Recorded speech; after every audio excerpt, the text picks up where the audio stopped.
খাতার পাতায় এঁকে নিয়েছি দুটি ইউ। আর এই ইউগুলি দিয়েই আমার ছোট্ট বন্ধুদের জন্য তৈরি হবে ছোট্ট ছোট্ট মানুষের মুখ।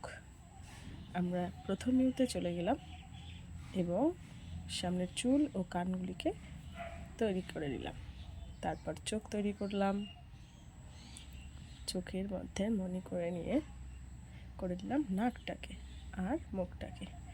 আমি চেষ্টা করেছি ইউটাকেই বারবার ব্যবহার করার, কখনো উল্টে কখনো সোজা করে।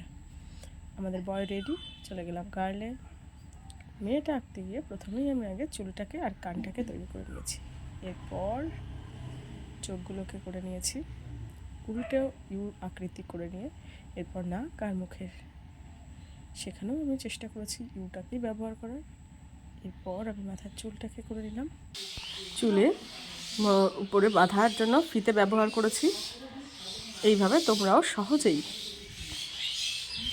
ইউ আকৃতি দিয়ে মুখের শেপ করে নিতে পারো। Thank you.